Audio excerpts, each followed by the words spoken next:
ನಮಸ್ಕಾರ, ನೀವು ನೋಡ್ತಾ ಇದ್ದೀರಾ ಸ್ಪೀಡ್ ನ್ಯೂಸ್ ಕನ್ನಡ. ನಾನು ಸಂತೋಷ್ ಕಶ್ಯಪ್.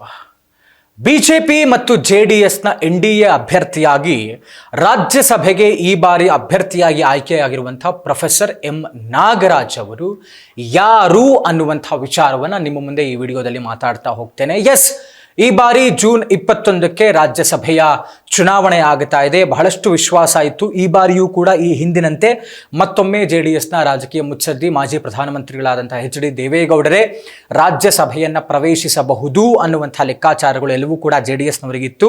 ಆದರೆ ಆಶ್ಚರ್ಯಕರವಾಗಿ ನಿನ್ನೆ ಬಂದಂತಹ ಪಟ್ಟಿಯಲ್ಲಿ ಬಂದಿರುವಂತಹ ಅಭ್ಯರ್ಥಿ ಹೆಸರು ಪ್ರೊಫೆಸರ್ ಎಂ ನಾಗರಾಜು. ಅವರು ಯಾರು ಅಂದರೆ ಮೂಲತಃ ಹುಬ್ಬಳ್ಳಿಯವರು, ಶಿಕ್ಷಣ ತಜ್ಞರು ಮತ್ತು OBC ಸಮುದಾಯಕ್ಕೆ ಸಂಬಂಧಪಟ್ಟಂತವರು. 16 ವರ್ಷಗಳಿಂದ RSSನ ಸ್ವಯಂ ಸೇವಕರಾಗಿ ಕೆಲಸ ಮಾಡಿರುವಂಥವರು ಮತ್ತು ಈ ಹಿಂದೆ BJP ರಾಜ್ಯ ಉಪಾಧ್ಯಕ್ಷರಾಗಿ ಕೆಲಸ ಮಾಡಿರುವಂಥವರು ಮತ್ತು KPSC ಸದಸ್ಯರಾಗಿಯೂ ಕೂಡ ಕೆಲಸ ಮಾಡಿರುವಂಥ ಅನುಭವ ಪ್ರೊಫೆಸರ್ ಎಂ ನಾಗರಾಜು ಅವರಿಗಿದೆ. ಇಲ್ಲಿ ತನಕ ಯಾವುದೇ ಕಪ್ಪು ಚುಕ್ಕೆ ಇಲ್ಲ. ಒಂದು ರೀತಿಯಲ್ಲಿ ಪಕ್ಷಕ್ಕೆ ಮತ್ತು ಸಂಘಕ್ಕೆ ನಿರಂತರವಾದಂಥ ಸೇವೆ ಮಾಡಿಕೊಂಡು ಬಂದಿದ್ದಾರೆ. ಯಾವುದೇ ಪ್ರತಿಫಲಾಪೇಕ್ಷೆ ಇಲ್ಲದೆ ಮಾಡಿರುವಂಥ ಸೇವೆಗೆ ನಿಷ್ಠೆ ಏನಿತ್ತಲ್ಲ ಅದಕ್ಕಾಗಿ ಸಂದಿರುವಂಥ ಗೌರವ ಇದು ಪ್ರೊಫೆಸರ್ ಎಂ ನಾಗರಾಜು ಅವರಿಗೆ ಅನ್ನುವಂಥ ಮಾತುಗಳು ಕೇಳಿ ಬರ್ತಾ ಇರುವಂಥದ್ದು. ಒಂದು ಕಡೆ ಎರಡೂ ಕಡೆಯಿಂದಲೂ ಕೂಡ ಚರ್ಚೆಗಳು ಬೇಕಾದಷ್ಟಿದೆ. ಅಂದರೆ ಇದು ದೇವೇಗೌಡರಿಗೆ ಸಿಗಬೇಕಾಗಿತ್ತು ಅನ್ನುವಂಥ ಸಿಗಲಿಲ್ಲ ಅನ್ನುವಂಥ ಕಾರಣಕ್ಕೆ ಅಸಮಾಧಾನಗಳು JDSನವರಲ್ಲಿದೆ. BJP ಯಾಕಾಗಿ ಹೀಗೆ ಮಾಡ್ತು, ದೇವೇಗೌಡರನ್ನ ಯಾಕೆ ಹೀಗೆ ನಡೆಸ್ಕೊಳ್ತು, ಮೋದಿ ಅವರಿಗೆ ಅಷ್ಟೆಲ್ಲ ಅಪ್ಯಾಯಮಾನತೆ, ಪ್ರೀತಿ, ವಿಶ್ವಾಸ, ಗೌರವ ದೇವೇಗೌಡರನ್ನ ಕಂಡ್ರೆ, ಆದರೂ ಕೂಡ ಯಾಕಾಗಿ ಈ ರೀತಿ ಮಾಡಿದ್ರು, ದೇವೇಗೌಡರಿಗೆ ಕೊಡ್ತಾರೆ ಅನ್ನುವಂಥ ಭರವಸೆ ಮತ್ತು ನಿರೀಕ್ಷೆ, ವಿಶ್ವಾಸ ಎಲ್ಲವೂ ಇದ್ರೂ ಕೂಡ ಅದು ಹುಸಿಯಾಯಿತು. ಈಗ ಯಾರಿದು ಎಂ ನಾಗರಾಜು ಹೊಸ ಅಭ್ಯರ್ಥಿ, ಇವ್ರು ಯಾಕೆ ಬಂದರು, ಇದೆಲ್ಲ ಲೆಕ್ಕಾಚಾರಗಳು ಮಾತಾಡ್ತಾ ಇದ್ರೆ ಇದರ ಹಿಂದೆ ರಾಜಕೀಯ ಲೆಕ್ಕಾಚಾರ ಬಹಳ ಸ್ಪಷ್ಟವಾಗಿ ಗೊತ್ತಾಗ್ತಾ ಇರುವಂಥದ್ದು. BJP ಹೈಕಮಾಂಡ್ ಅಳೆದು ತೂಗಿ ಎಲ್ಲ ಲೆಕ್ಕಾಚಾರವನ್ನು ಇಟ್ಕೊಂಡು ಈ ಒಂದು ನಿರ್ಧಾರಕ್ಕೆ ಬಂದಂತೆ ಕಾಣ್ತಾ ಇದೆ. OBC ಸಮುದಾಯಕ್ಕೆ ಸಂಬಂಧಪಡುವಂಥ ನಾಗರಾಜ್ ಅವರು ಅಂದರೆ ಈಗ ಸಿದ್ದರಾಮಯ್ಯನವರು ತಮ್ಮ ಸೀಟಿಂದ ಅಂದರೆ ಸಿದ್ದರಾಮಯ್ಯನವರು CM ಸ್ಥಾನಕ್ಕೆ ರಾಜೀನಾಮೆಯನ್ನು ಕೊಟ್ಟು ಈಗ DK ಶಿವಕುಮಾರ್ ಅವರು ಒಕ್ಕಲಿಗ ಸಮುದಾಯದ ನಾಯಕರು CM ಆಗಿದ್ದಾರೆ.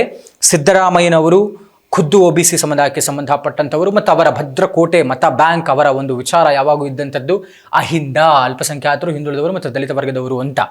ಈಗ OBC ಅನ್ನುವಂಥದ್ದೇನಿದೆಯಲ್ಲ, ಅಹಿಂದ ಅನ್ನುವಂಥದ್ದೇನಿದೆಯಲ್ಲ, ಇವರುಗಳನ್ನ ಈ ಸಮುದಾಯದವರನ್ನ ವಿಶ್ವಾಸಕ್ಕೆ ತೆಗೆದುಕೊಳ್ಳೋದಕ್ಕೆ, ಇವರ ಮತವನ್ನು BJP ಸೆಳೆಯೋದಕ್ಕೆ ಈಗ BJP ಹೈಕಮಾಂಡ್ ರಾಜ್ಯಸಭೆಯಲ್ಲಿ ನಾಗರಾಜು ಅವರಿಗೆ ಒಂದು ಅವಕಾಶವನ್ನು ಮಾಡಿಕೊಟ್ಟಿದೆ ಅನ್ನುವಂಥ ಲೆಕ್ಕಾಚಾರಗಳು ಚರ್ಚೆ ಕೇಳಿ ಬರ್ತಾ ಇರುವಂಥದ್ದು.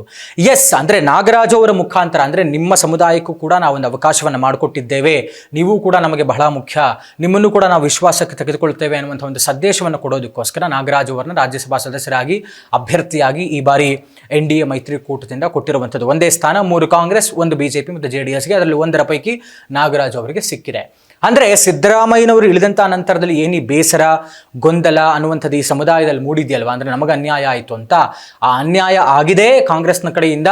ಹೀಗಾಗಿ ಅದನ್ನು ಪ್ಲಸ್ ಪಾಯಿಂಟ್ ಮಾಡಿಕೊಳ್ಳುವತ್ತ, ಅದನ್ನು ಇವರ ಕಡೆ ಸೆಳೆಯುವತ್ತ BJP ಮತ್ತು JDS ಮೈತ್ರಿಕೂಟ NDA BJP ಈ ಒಂದು ಪ್ಲಾನ್ನಲ್ಲಿ ಇದೆ ಅಂತ ಹೇಳಲಾಗ್ತಾ ಇದೆ. ಎಸ್, 21ಕ್ಕೆ ರಾಜ್ಯಸಭಾ ಚುನಾವಣೆ ನಡೀತಾ ಇದೆ.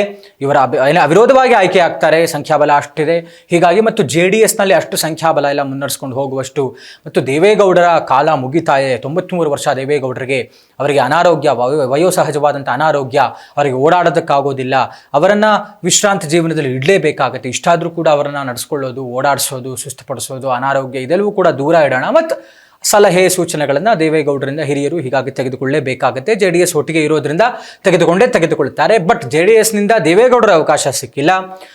ಆಶ್ಚರ್ಯಕರವಾದಂಥ ಬೆಳವಣಿಗೆಯಲ್ಲಿ ಪಕ್ಷದ ನಿಷ್ಠರು, RSSನ ಸ್ವಯಂ ಸೇವಕರಾಗಿದ್ದಂತಹ ನಾಗರಾಜು ಅವರು ರಾಜಕೀಯ ಲೆಕ್ಕಾಚಾರಗಳನ್ನು ಇಟ್ಟುಕೊಂಡು BJP ಹೈಕಮಾಂಡ್ ಅಳೆದು ತೂಗಿ ಇವರಿಗೆ ಈ ಬಾರಿಯ ರಾಜ್ಯಸಭಾ ಟಿಕೆಟನ್ನು ಕೊಟ್ಟಿರುವಂಥದ್ದು.